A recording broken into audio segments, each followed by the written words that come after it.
दोस्तों, साल 2024 की सबसे बड़ी पूर्णिमा साल के पहले समय में पड़ने वाली पौष पूर्णिमा को सबसे बड़ी और सबसे खास पूर्णिमा समझा जा रहा है। 25 जनवरी को पड़ने वाली पूर्णिमा पर कई दुर्लभ संयोग बन रहे हैं। ऐसे में इन दो जगहों पर चुपचाप दो दीपक जलाकर छोड़ दें।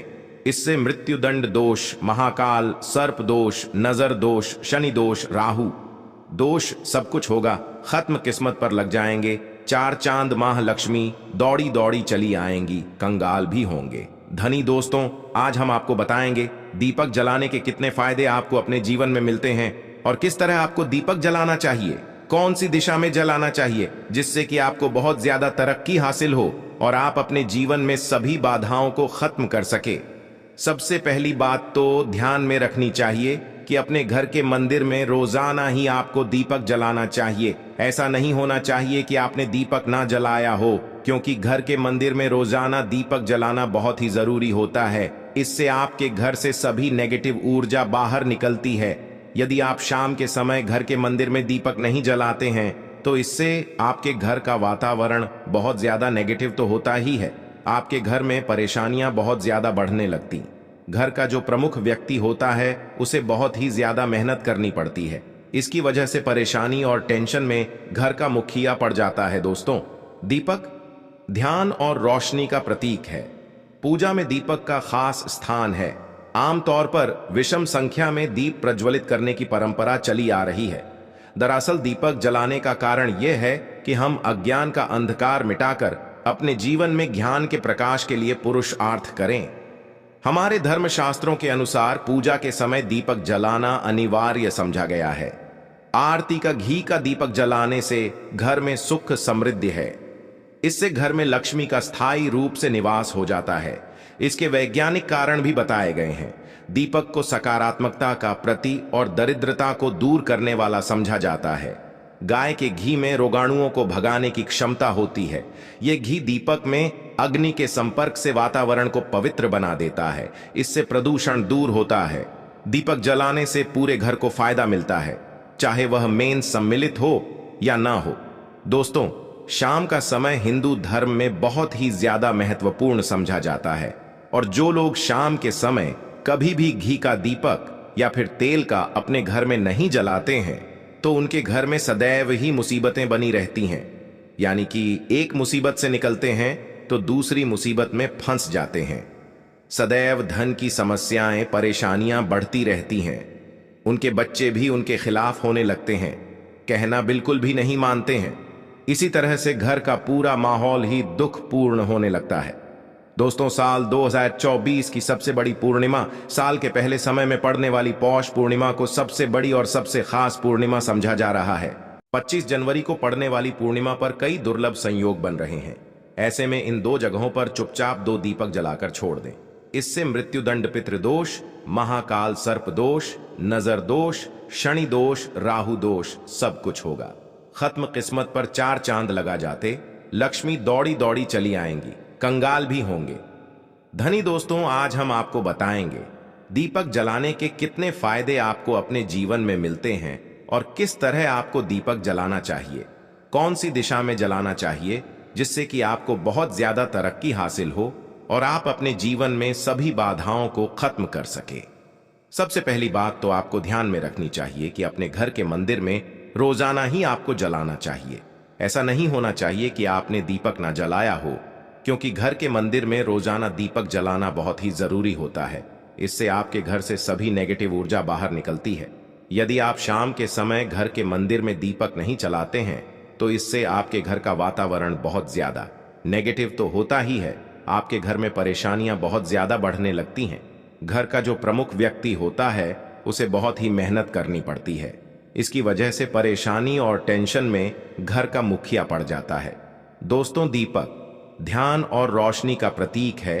पूजा में दीपक का खास स्थान है। आमतौर पर विषम संख्या में दीप प्रज्वलित करने की परंपरा चली आ रही है। दरअसल दीपक जलाने का कारण यह है कि हम अज्ञान और अंधकार को मिटाकर अपने जीवन में ज्ञान के प्रकाश के लिए पुरुषार्थ करें। हमारे धर्मशास्त्रों के अनुसार पूजा के समय दीपक जलाना अनिवार्य समझा गया है। कर घी का दीपक जलाने से घर में सुख समृद्धि है। इससे घर में लक्ष्मी का स्थायी रूप से निवास हो जाता है।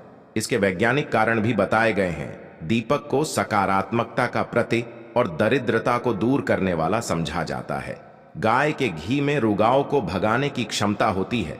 यह घी दीपक में अग्नि के संपर्क से वातावरण को पवित्र बना देता है। इससे प्रदूषण दूर होता है। दीपक जलाने से पूरे को फायदा मिलता है, चाहे वह पूजा में सम्मिलित हो या ना हो। दोस्तों, शाम का समय हिंदू धर्म में बहुत ही ज्यादा महत्वपूर्ण समझा जाता है, और जो लोग शाम के समय कभी भी घी का दीपक या फिर तेल का अपने घर में नहीं जलाते हैं तो उनके घर में सदैव ही मुसीबतें बनी रहती हैं। यानी कि एक मुसीबत से निकलते हैं तो दूसरी मुसीबत में फंस जाते हैं। सदैव धन की समस्याएं, परेशानियां बढ़ती रहती हैं। उनके बच्चे भी उनके खिलाफ होने लगते हैं, उनका कहना बिल्कुल भी नहीं मानते हैं। इसी तरह से घर का पूरा माहौल ही दुखपूर्ण होने लगता है, क्योंकि इन दीपकों से निकलने वाली जो ऊर्जाएं को नष्ट कर देती हैं, तभी आप अपने जीवन में सफलता पा सकते हैं और आपकी जितनी भी मनोकामनाएं हैं वह भी पूरी होती है। अब जानते हैं दीपक जलाते समय क्या क्या सावधानियां हमें रखनी चाहिए। किंतु दोस्तों, उससे पहले आपसे रिक्वेस्ट करते हैं कि वीडियो को लाइक जरूर करिएगा, दोस्तों को शेयर कर दीजिएगा। देवी देवताओं को घी का दीपक अपने बाएं तरफ तथा तेल का दीपक दाएं हाथ की ओर लगाना चाहिए। पूजन क्रम में इस बात का खास ध्यान रखें कि पूजा के बीच में दीपक बुझना नहीं। ऐसा होने पर पूजा का पूर्ण फल हासिल नहीं हो। पता है, दीपक सदैव भगवान की प्रतिमा के ठीक सामने लगाना चाहिए। कभी भगवान की प्रतिमा के सामने दीपक ना लगाकर इधर उधर लगाया जाता है, जबकि यह सही नहीं है। घी के दीपक के लिए सफेद रुई की बत्ती का उपयोग किया जाना चाहिए, जबकि तेल के दीपक के लिए लाल धागे की बत्ती श्रेष्ठ बताई गई है। पूजन में कभी भी खंडित दीपक नहीं जलाना चाहिए। धार्मिक कार्यों में खंडित सामग्री शुभ नहीं मानी जाती है। दोस्तों, घर के पूजा घर में पूजा पाठ करते हैं और मूर्ति आदि रखते हैं। दोस्तों, मूर्ति का क्या महत्व होता है, आइए जानते हैं। जिस घर के पूजा घर में एक साथ ये दो मूर्तियां होती हैं, वहां पर बनता है राजयोग और दुनिया आपके कदमों में आ जाती है। कहने का तात्पर्य यह है कि आपको सर्व सुख हासिल हो जाता है, जिसकी आपने केवल कल्पना की है, जिसकी आपने मनोकामना की है। दोस्तों, घर के पूजा घर में हम पूजा पाठ करते हैं। इस माध्यम से कुछ चीजें पाने के लिए प्रभु की प्रार्थना करते हैं, ताकि हमें इच्छित फल की हासिल हो जाए, और हम उसी अनुरूप घर के अंदर आदि लगाते हैं, ताकि हम उन देवताओं का सुंदर मुख देख सकें और उनका आशीर्वाद हासिल कर सके। किंतु दोस्तों, यदि हम अपने घर के पूजा घर में इन मूर्तियों के साथ अन्य मूर्तियां भी रखते हैं, तो निश्चित तौर पर हमारी किस्मत बदल जाती है, और देखते ही देखते हमारे जीवन के अंदर की सारी कंगाली समाप्त होने लग जाती है। दोस्तों, हम बात करते हैं उन मूर्तियों के बारे में कि आखिर कौन सी दो एक साथ रखनी चाहिए, ताकि उनका सच्चा सर्व सुख आपको हासिल हो सके। तो दोस्तों, यदि आप कृष्णा भक्त हैं और बाल गोपाल की मूर्ति रखते हैं, तब आपको भगवान श्री कृष्णा के साथ राधा जी की मूर्ति भी अवश्य रखनी चाहिए। दोस्तों, भगवान कृष्णा की यदि आपके घर में तस्वीर है, तो उसके साथ राधा जी की भी तस्वीर संयुक्त जोड़े के रूप में आपको लेकर आनी चाहिए। यह प्रेम और एकता की ऐसी अनोखी मिसाल है। जिस घर में इनकी तस्वीरें होती हैं, तो समझ ले उस घर के अंदर किसी भी तरह का गृह क्लेश नहीं होता। पति पत्नी और परिवारजनों के बीच परस्पर प्रेम रहता है, और घर में धन धन्य में अपने आप ही वृद्धि हो जाती है। इसीलिए यह जरूरी समझा गया है। यदि आप भी इन मूर्तियों को रखते हैं, तो निश्चित तौर पर आपके जीवन में अपने आप ही फायदा हासिल हो जाएगा। दोस्तों, कई लोग अपने घर में माता लक्ष्मी की पूजा करते हैं, तो सोचते हैं कि भगवान विष्णु की भी पूजा करें या ना करें, उनकी मूर्ति साथ में रखें या ना रखें। दोस्तों, सदैव भगवान श्री हरि विष्णु माता लक्ष्मी की पूजा आपको एक साथ करनी चाहिए। दोस्तों, देवाधिदेव महादेव, भगवान विष्णु और भगवान ब्रह्मा तीनों देवताओं को सर्वशक्तिमान देवता समझा गया है, और त्रिदेव में भगवान विष्णु जी को पूजा जाता है। तो यदि आप अपने घर के पूजा घर में लक्ष्मी नारायण जी की संयुक्त रूप में पूजा करते हैं, निश्चित तौर पर आपके घर में दिन दुगनी रात चौगुनी वृद्धि देखने को मिलती है। दोस्तों, इसलिए आप भगवान विष्णु जी के साथ माता लक्ष्मी की पूजा अवश्य करें। यदि माता लक्ष्मी की तस्वीर है तो आपको उनके बाएं तरफ भगवान श्री नेश और भगवान श्री कुबर जी की मूर्ति या तस्वीर अपने घर के मंदिर में अवश्य लगानी चाहिए। यदि आप माता लक्ष्मी के बाईं तरफ भगवान श्री गणेश की मूर्ति लगाते ही आपको निश्चित तौर पर लाभ हासिल होता है और देखते ही देखते आपके जीवन के अंदर की कंगाली समाप्त होने लगती है, तो धन हासिल के लिए आपको लक्ष्मी गणेश जी की संयुक्त रूप से पूजा करनी चाहिए। समझा जाता है माता लक्ष्मी धन देती है तो श्री गणेश रिद्धि सिद्धि के दाता हैं, वे बुद्धि का विकास करते हैं, इसी वजह से उनकी पूजा बहुत जरूरी मानी गई है। दोस्तों, कई लोग पूछते हैं कि अपने घर में हनुमान जी की तस्वीर या रखे या ना रखे, उनकी पूजा करें या ना करें। तो दोस्तों, निश्चित तौर पर हनुमान जी की मूर्ति या तस्वीर अन्य देवी देवताओं के साथ घर में रख सकते हैं। इससे ना कोई दोष लगेगा, ना ही आपके ऊपर हनुमान जी क्रोधित हो जाएंगे। इसके अलावा प्रश्न उठता है कि प्रभु श्री राम की तस्वीर घर के पूजा घर में रखते हैं तो साथ हनुमान जी की तस्वीर रखें या ना रखें।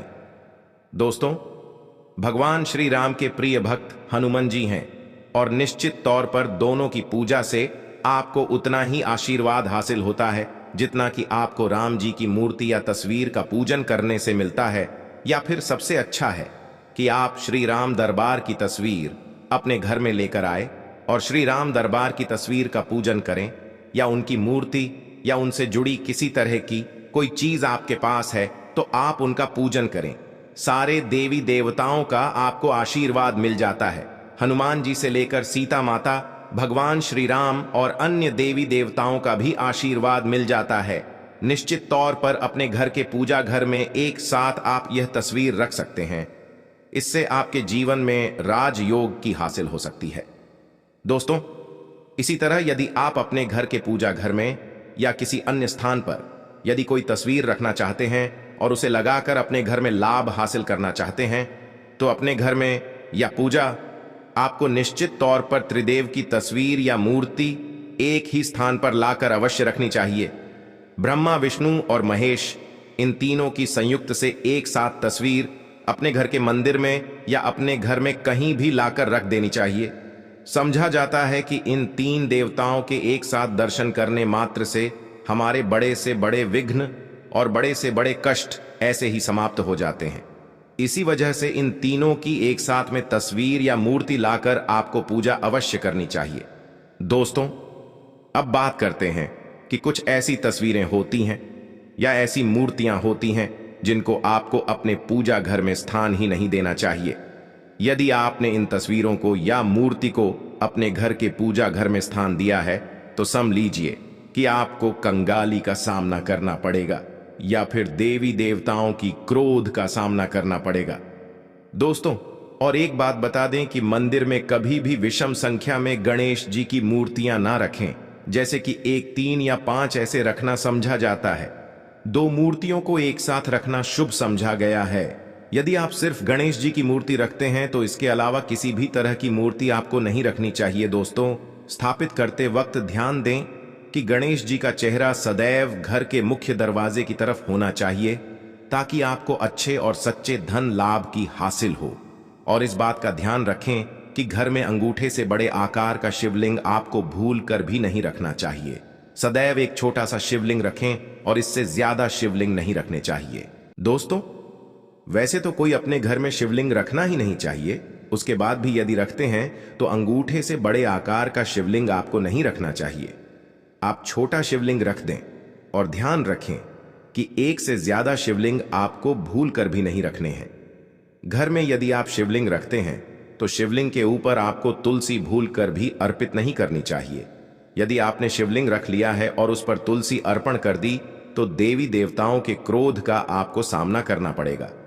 दोस्तों, मंदिर में यदि आप हनुमान जी की तस्वीर रखना चाहते हैं, आप हनुमान जी के अनन्य भक्त हैं, तो बैठे हुए हनुमान जी की मूर्ति ही रखें। उन्हें शिवा का 11वां रुद्र अवतार समझा जाता है, इसलिए उनकी भी शिवलिंग की तरह ही मूर्ति रखें। साथ ही जो पति पत्नी होते हैं, नए वैवाहिक जीवन की शुरुआत करते हैं, तो हनुमान जी की मूर्ति या तस्वीर को अपने कमरे में, अपने बेडरूम में आपको भूलकर भी नहीं रखनी चाहिए। अन्यथा इससे जीवन कई तरह के दोषों का सामना करना पड़ता है। दोस्तों, हनुमान जी ब्रह्मचारी हैं तो आपको अवश्य ध्यान रखना चाहिए। दोस्तों, राधा कृष्णा की मूर्तियों को यदि आप जैसे अपने सायन कक्ष में सोते हैं और उन्हें आपके बेड के सामने की तरफ रखा है, जैसे कि आप सुबह उठे और आपको उठते ही पहले उनके दर्शन हो जाए, तो समझ लीजिए कि आपका जीवन मालामाल होने वाला है। किसी भी तरह का कोई दोहक धन की चिंता आपके जीवन में नहीं रहेगी। दोस्तों, इसी तरह यदि माता दुर्गा की तस्वीर आप अपने घर में लेकर आना चाहते हैं और चाहते हैं कि माता दुर्गा की तस्वीर के माध्यम से आप जीवन में समृद्धि देखें, तो दोस्तों, भूलकर भी आपको माता दुर्गा की क्रोधित अवस्था की तस्वीर, जैसे कि महाकाली की तस्वीर या फिर महिषासुर का वध करते हुए या क्रोधित अवस्था में माता लक्ष्मी की, माता दुर्गा की तस्वीर लाकर आपको उनकी पूजा नहीं करनी चाहिए। दोस्तों, सदैव सुंदर मुख वाली तस्वीर ही अपने घर के अंदर लाकर पूजा करनी चाहिए। इसे बहुत ही शुभ और मंगलकारी समझा जाता है। दोस्तों, इस बात का ध्यान रखें कि यदि आप अपने घर में मूर्तियां रखते हैं तो आपको इन पर भूलकर टूटे हुए चावल नहीं चढ़ाने चाहिए, और बेहतर होगा कि आप हल्दी में चावल को पीला करके ही वह चावल चढ़ाएं। किंतु टूटे हुए चावल आपको भूलकर भी माता लक्ष्मी को या अपने घर में देवी देवता नहीं चढ़ाने चाहिए। दोस्तों, इस बात का भी ध्यान रखें कि अपने घर के मृत परिजनों की या पूर्वजों की तस्वीर मंदिर में स्थापित ना करें। ऐसा करना अशुभ समझा जाता है, और यदि आप ऐसा लगातार कर रहे हैं तो निश्चित तौर पर आपके परिवार के ऊपर दोष लग सकता है। पितरों का भी दोष सकता है। पितरों की पूजा एक अलग स्थान पर की जाती है, घर के मंदिर में उनको स्थापित नहीं किया जाता है। दोस्तों, इसी तरह भगवान भैरव की तस्वीर या भगवान शनिदेव की, राहु केतु की इस तरह की तस्वीरें अपने घर में नहीं लेनी चाहिए। प्रतीकात्मक रूप से आप घर के पानी रखने के स्थान पर उनकी पूजा कर सकते हैं, क्योंकि इनकी साधना तंत्र मंत्र और खास पद्धति से की जाती है। घर के अंदर आप ऐसे ही इनका पूजा पाठ नहीं कर सकते। इनकी पूजा पाठ में यदि किसी तरह की कमी रह जाती है तो उनको बहुत ही ज्यादा क्रोध आ जाता है। उनके क्रोध का आपको सामना करना पड़ता है। आपको इस तरह की तस्वीरें या मूर्तियां अपने घर के अंदर नहीं रखनी चाहिए, और जो हमने पहले आपको बता दी उस तरह की तस्वीरें तो निश्चित तौर पर आप रखकर अपने जीवन में फायदा हासिल कर सकते हैं। दोस्तों, यदि आप भगवान शिवा से प्यार करते हैं तो कमेंट बॉक्स में लिखें हर हर महादेव, ओम नमः शिवाय, जय शिव शंकर। एक लाइक तो बनता है। आशा है कि आज की इस प्रस्तुति में बताई गई जानकारी आपको से समझ आ गई होगी। वीडियो